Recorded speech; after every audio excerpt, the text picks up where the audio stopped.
साध संगत जी, यह चीज आप प्रमाणिक समझो कि हुक्म अंदर सबको, बाहर हुक्म ना कोई।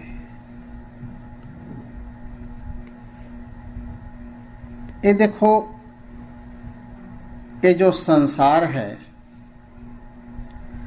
3 हिस्सा जल है और 1 हिस्सा पृथ्वी है।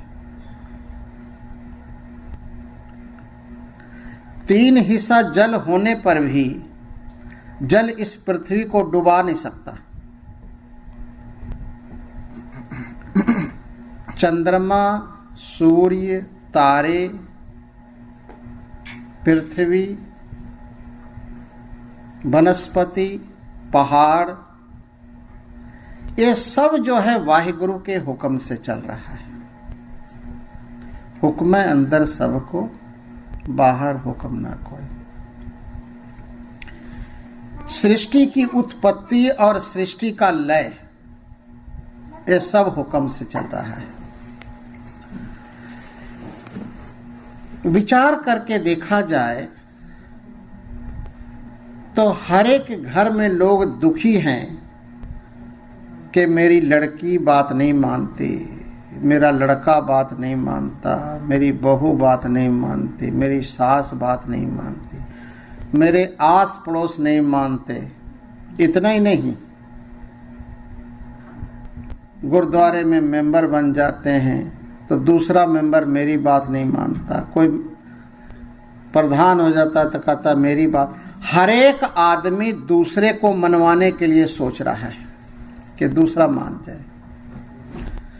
लेकिन मेरा एक क्वेश्चन है, पूछा जाए व्यक्ति से कि क्या तुम्हारा मन पूरा पूरा मानता है?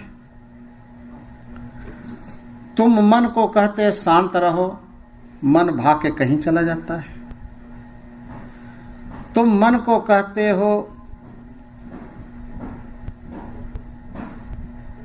कि बुराई का चिंतन ना करो, वो छिप करके बुराई का चिंतन कर लेता है। तुम मन को कितने बार समझाया है कि तू किसी का निंदा ना कर, वो झट निंदा कर लेता है, निंदा सुन लेता है। जब तुम्हारा मन तुम्हारी बात को नहीं मानता तो दूसरे लोग तुम्हारी बात को कैसे मानेंगे? और मनुष्य के दुख का कारण यह है, हर एक को चाहता है कि मेरे अनुसार चले। सच्चाई यह है कि सबको परमात्मा चला रहा है, सब वाहिगुरु के हुक्म से चल रहा है। यदि तुम ये चाहते हो मेरे हुक्म से चले, इसका मतलब वाहिगुरु का हुक्म तो फिर हुआ ही नहीं। लेकिन जो जान लेता है, नानक हुक्म जे बुझे, जो ये जान लेता है कि सुबह शाम ये पूरे ब्रह्मांड में जो भी कुछ हो रहा है, ये वाहिगुरु के हुक्म से हो रहा है।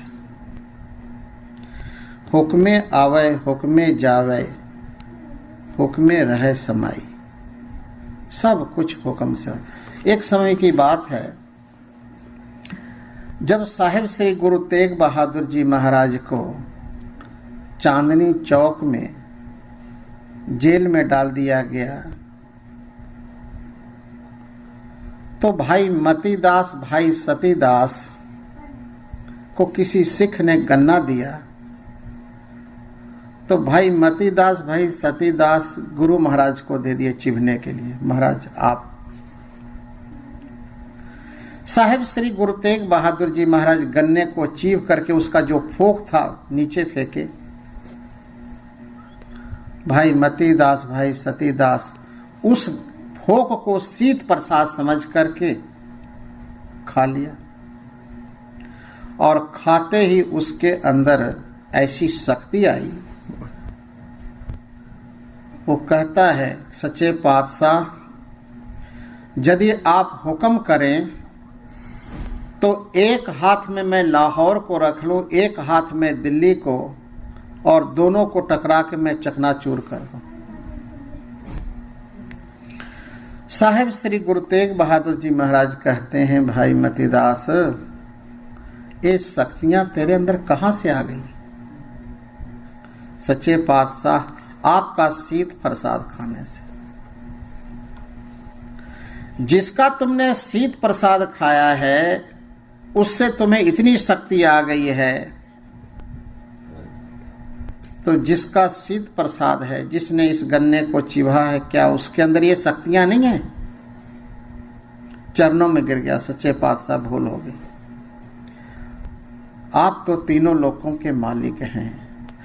वहां पर साहिब श्री गुरु तेग बहादुर जी महाराज कहते हैं, प्रभु की आज्ञा मानो मत है। ये हुक्म है वाहिगुरु का, यही हुक्म है। हुक्म है अंदर सबको, बाहर हुक्म ना कोई। सब कुछ ये जो सारा प्रकृति है ये वाहिगुरु के हुक्म से चल रहा है।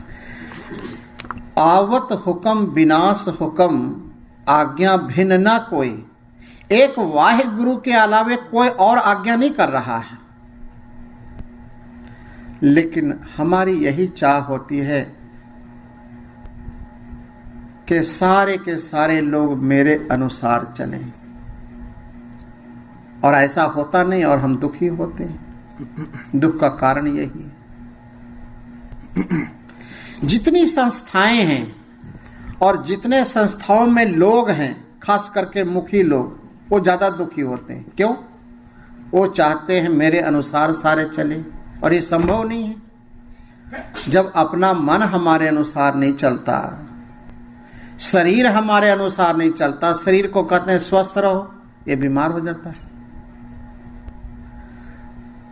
विचार करके देखा जाए तो मनुष्य के हाथ में कुछ भी नहीं है, कुछ भी नहीं।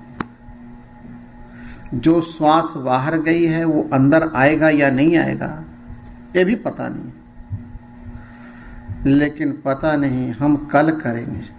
महात्मा बुद्ध से किसी ने पूछा, मौत किसको कहते हैं? महात्मा बुद्ध कहते हैं कि जब तुम्हारे अंदर ये भाव उठे कि मैं भजन करूं, सत्संग करूं, सेवा करूं, ध्यान करूं, ऐसा भाव उठे और तुम ये कह दो कि कल कर लेंगे, तो यही मौत है। शुभ विचार उठे और उसको भविष्य में करने के लिए विचार कर लेना, सोच लेना, यही मौत है। क्योंकि टुमारो नेवर कम्स, कल आता ही नहीं।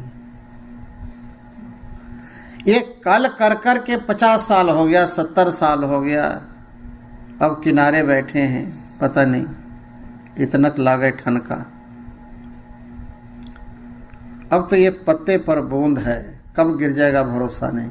ये पत्ता सूख चुका है, कब ये टहनी से गिर करके इधर उधर भटकेगा कोई पता नहीं। जीवन में वैराग्य है। जीवन में वैराग्य क्या? कि इस संसार में कोई अपना नहीं है। जिसको हम अपना शरीर समझते हैं, जो तन उपजिया संग ही सो भी साथ न होया। ये शरीर जिसको हम अपना समझते हैं वो साथ नहीं जाना है।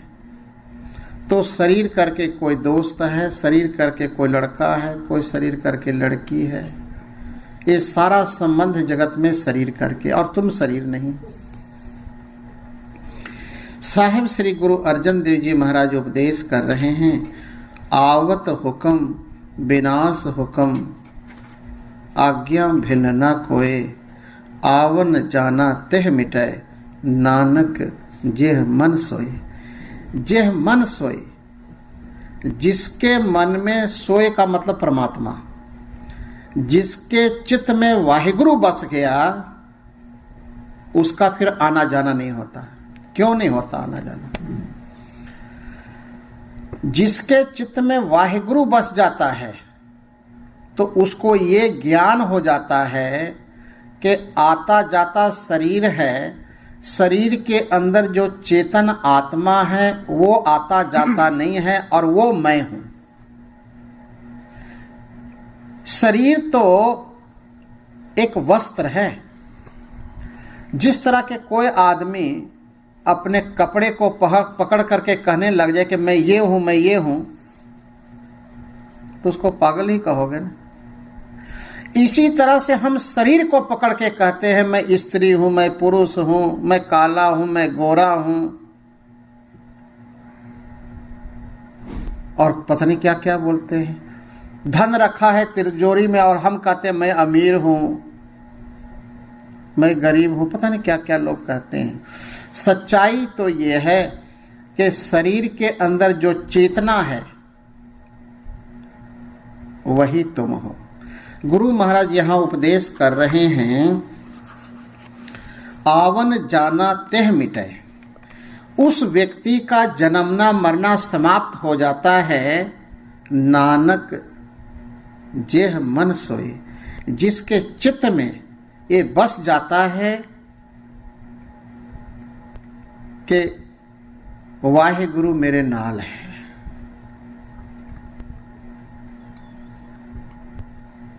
घट घट में हरजू बसे संतन कहियो पुकार।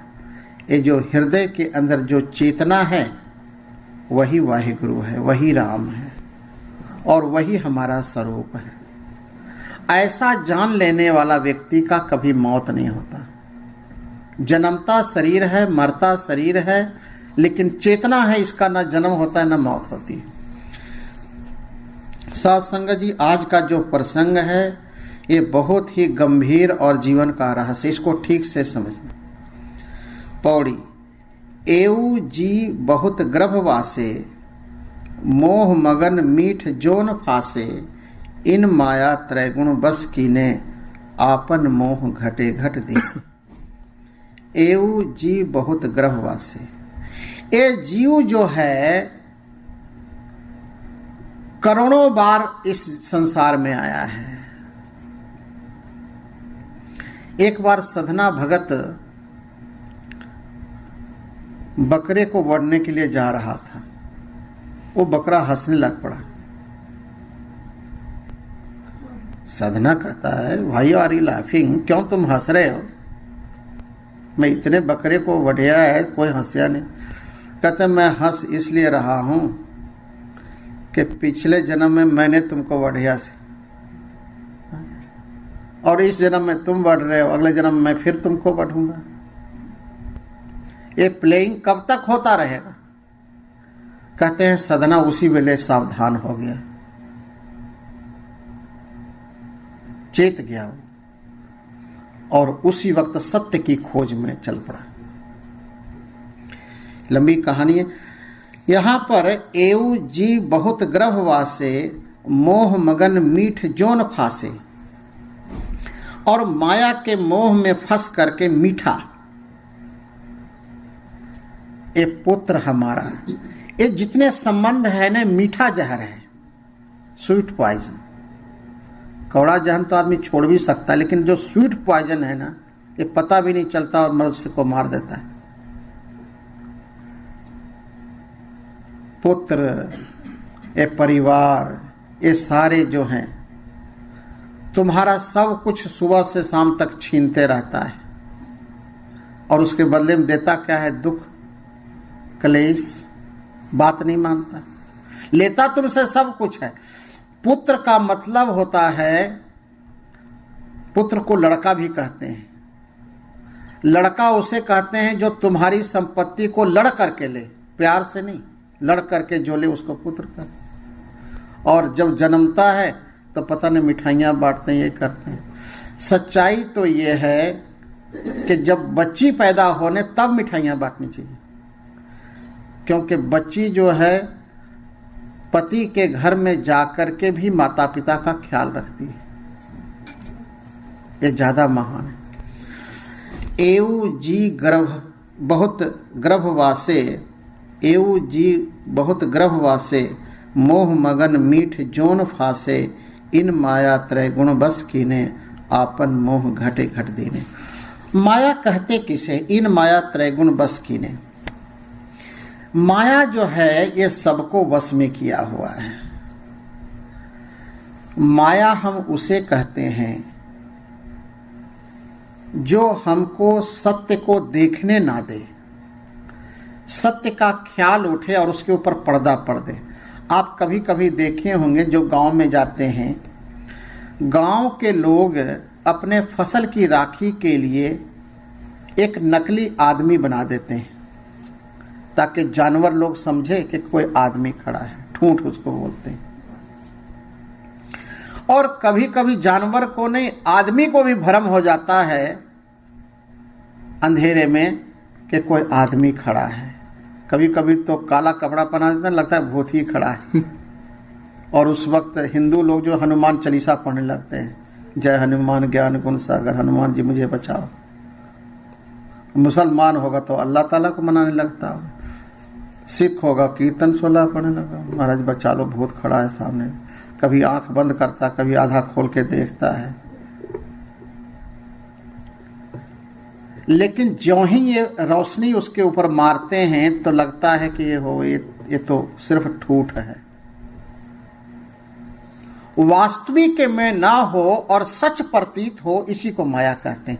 ये सारा जो जगत तुम देख रहे हो, ये वास्तविक में परमात्मा है। सब गोविंद है, सब गोविंद है, गोविंद बिन नहीं कोई, बिन नहीं कोई, उसके अलावे कुछ भी नहीं है। लेकिन हमको दिखता थोड़े है कि ये परमात्मा है। हमको दिखता है दुश्मन, हमको दिखता है दोस्त, हमको दिखता है स्त्री, हमको दिखता है पुरुष, हमको हजारों चीज दिखता है एक वाहिगुरु को छोड़कर। और जिसको वाहिगुरु दिख गया उसको और कुछ नहीं दिखता, उसको और कुछ नहीं दिखता।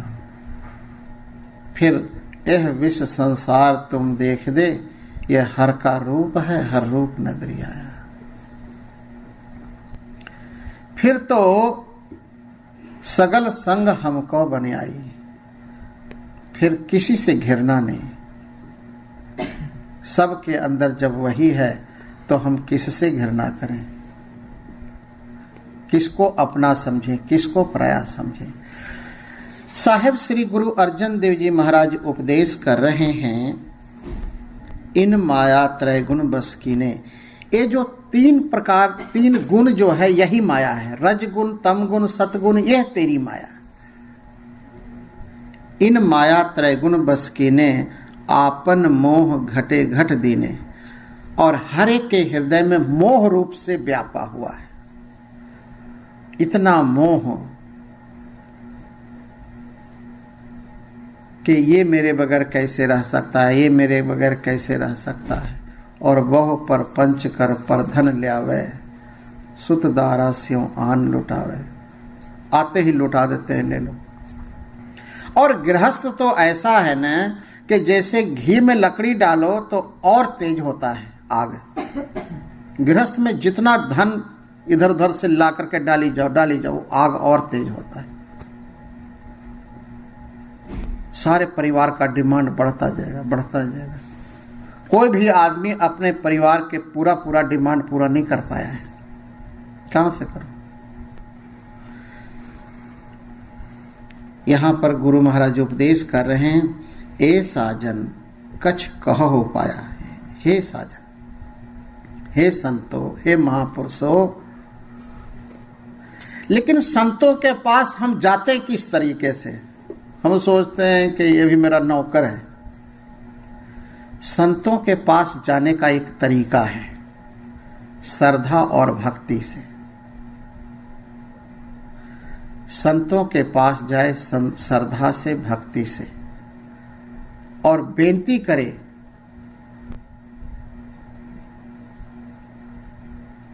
कि मैं इस संसार में किस लिए आया हूं। मौत से पहले पहले हमें उस वाहिगुरु से कैसे मिलाप हो जाए। गुरु महाराज कह रहे हैं, संत शरण जो जन परय सो जन उधरनहार। सारे उधरनहार नहीं, लेकिन संतों से भी हा है मजाक ये वो, और दोष देखते हैं उसमें। सारा चिट्टा कपड़ा नहीं दिखता, उसमें एक आंख कहीं पर बूंद होना, उस वही दिखता है। पूरा तो एक सतगुरु है, पूरा तो एक वाहिगुरु है। हमें हर एक जगह से गुण हासिल करना है। ए साजन, हे संतो, हे महापुरुषों, मैं आपके चरणों में आया हूँ, कुछ उपाय बताओ, कुछ टेक्निक बताओ, कुछ साधना बताओ, कुछ सुमरन की विधियां बताओ, मैं कैसे गुरु से जोड़ूं। ए साजन कछ कहो उपाया, जाते तरो बिखम यह माया। ये जो बहुत कठिन माया है, माया महा ठगनी हम जानी, ये बड़ी दुस्तर है बहुत, ये किसी को नहीं छोड़ा है। एक समय नारद को ने अहंकार हो गया कि मैं माया को जीत लिया हूं। हुआ क्या था, वो जा रहा था तो एक जगह था जहां पर भगवान शंकर ने तपस्या किए थे। तो कुछ जगह को उन्होंने एक रेखा पा दिए थे और माया को हुक्म कर दिए थे कि तुम इस क्षेत्र में नहीं आना, भजन सुमरन के प्रभाव के कारण। एक दिन नारद वहां पहुंचा और नारद जब पहुंचा, थोड़ी सी भक्ति की तो देखता क्या है कि मेरे मन में कोई इच्छा ही नहीं। सारे दुनिया के सभी लोगों ने कोशिश कर लिया, लेकिन फिर भी नारद के मन में कोई वासना ही नहीं उठा। उसको अहंकार हो गया, तुरंत वहां से चला और पहले अपने पिताजी के पास गया, ब्रह्मा जी के। पिताजी आपको पता है? नहीं, मुझे तो नहीं। क्या बात है? हमने माया को जीत लिया है। स्वर्ग की सारी परियां आई, सारे धन दौलत देने के लिए आए, इंद्र आए, मैं सबको क्या आए तो कुछ नहीं, मिट्टी है, ख्याल ही नहीं आया मेरे चित्त में। ब्रह्मा जी कहते हैं कि नारद, आज तक माया को किसी ने जीता नहीं है और किसी को नहीं बताना, अहंकार नहीं करना। लेकिन आदमी टिकता कहाँ है? उसी वेले वो चला गया विष्णु लोक, पहले चला गया भगवान शंकर। भगवान शंकर जी, आपको पता है मेरे बारे में? नहीं, क्या बात है? हमने माया को जीत लिया है, किसी ने मुझको डुला नहीं सका है। अच्छा, भगवान शंकर कहते हैं, देखो मुझको तो कह दिया, मैं तो दया कर लेता हूं तेरे ऊपर, विष्णु भगवान को नहीं कह देना ये बात है? वो जी तुरंत गया विष्णु। पहले जब नारद जाता था ना भगवान विष्णु के पास, तो चरणों में बैठता था और लंबे पड़ के नमस्कार करता था। आज गया बैकुंठ लोग और जाके साथ बैठ गया। विष्णु भगवान, आपको पता है मेरे बारे में? नहीं जी, कुछ पता नहीं। कोई नमस्कार तक नहीं किया। जवानी आके, धन आकर के, पद आके, अहंकार ना आवे, ये कैसे हो सकता है? वो तो कोई महापुरुष ब्रह्म ज्ञानी, उसको नहीं होता। लेकिन ये पीछे पीछे ले आते हैं अहंकार को।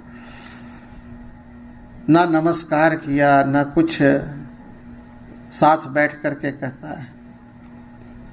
क्या आपको पता है? हमने माया को जीत लिया। वहां पर भगवान विष्णु कहते हैं कि नारद, आज तक किसी ने नहीं जीता है। नहीं नहीं, कोई भी डुला नहीं सकता। कहता चलो चलते हैं घूमने के लिए। भगवान विष्णु ले गए घुमाने के लिए। अचानक नारद क्या देखता है कि एक बहुत ही सुंदर जो है बगीचा है और उसमें वो प्रवेश कर गया। जब उसमें प्रवेश किया तो देखा कि एक स्वयंवर हो रहा है। उस स्वयंवर में ये शर्त रखा है कि लड़की जिसके गले में डाल देगी माला, वो उसका पति होगा। नारद जी ज्योतिषी भी थे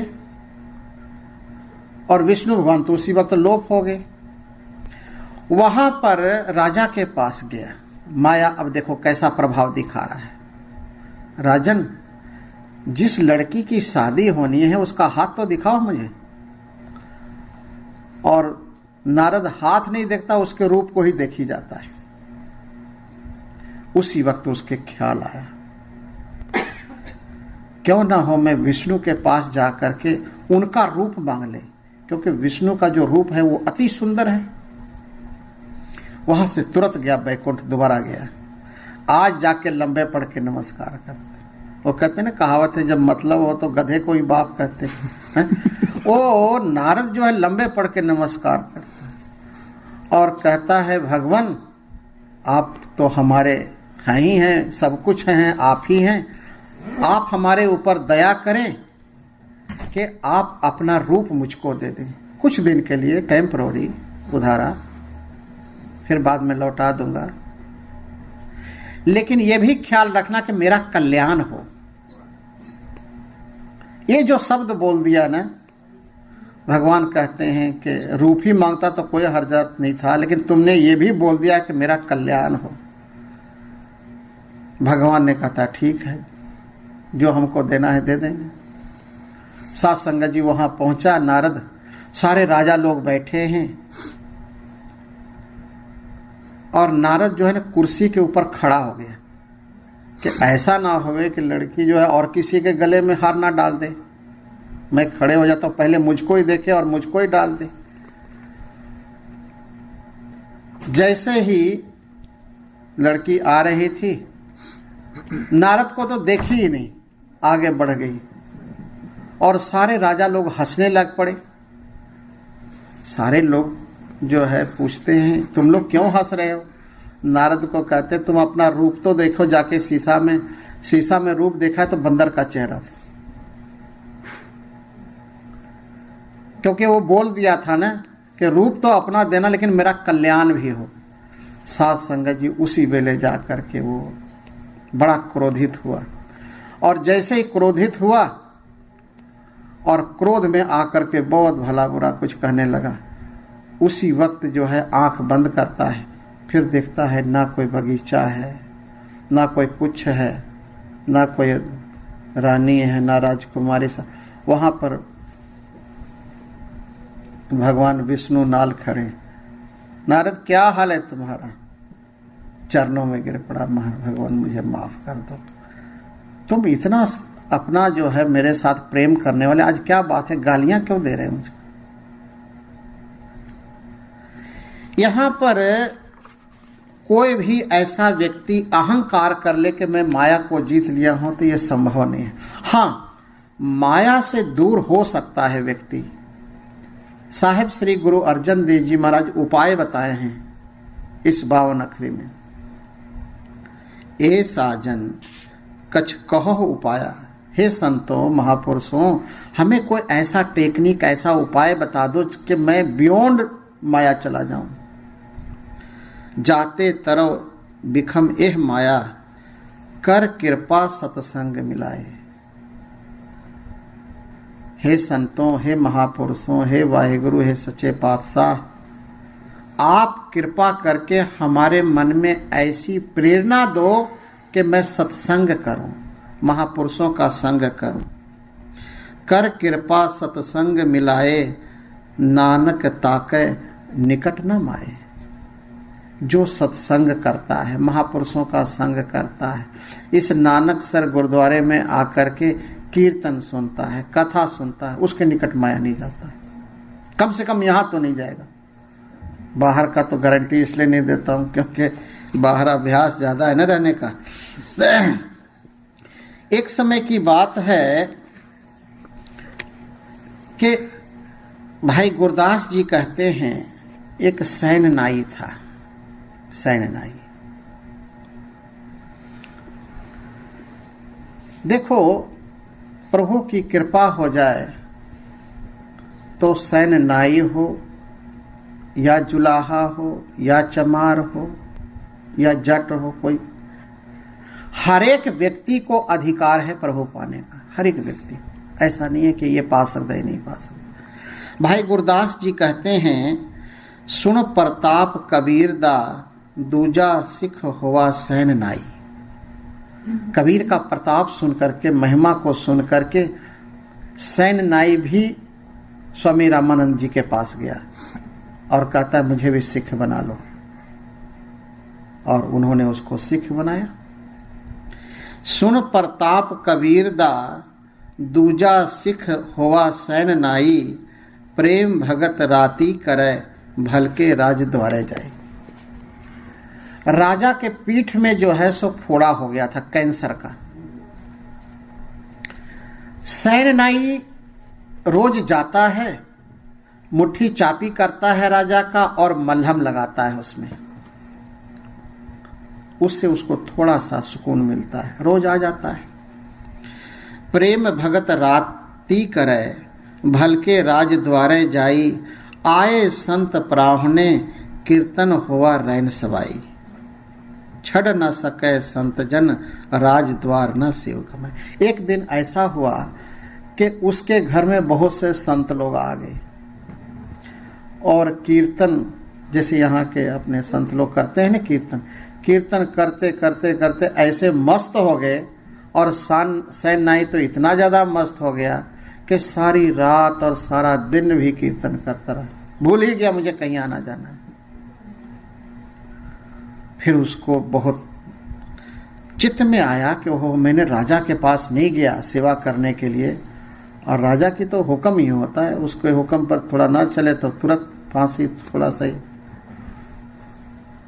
वो डरता हुआ जा रहा है राजा के पास। छड़ न सके संत जन, राज द्वार न सेव कमाई, सैन रूप हर होय कै, आया राने नूरी झाई। वहां पर गया ये सोच करके, जाते ही हम राजा के चरणों में गिर पड़े कि मुझे माफ कर दो। लेकिन साध संगत जी, जैसे ही वो सैन गया राज दरबार में, दूर से ही कह रहा है, सैन आ जाओ आ जाओ आ जाओ, वेलकम, मोस्ट वेलकम। और जैसे ही पास आया, अपने गले का नौलखा हार जो है, जिसमें रतन वगैरह जड़े हुए थे, वो निकाल के उसके गले में डाला और गले लगाया। कहता है, सैन, जो तुमने मेरे पीठ में कल मलहम लगाया है, उससे मेरा फोड़ा ठीक हो गया है। तुमको क्या दूं? तुम कहा तो आधा राज्य तुमको दे देता हूं। सैन चरणों में गिरता है, मुझे प्लीज फॉरगिव मी, कल मैं आ नहीं सका।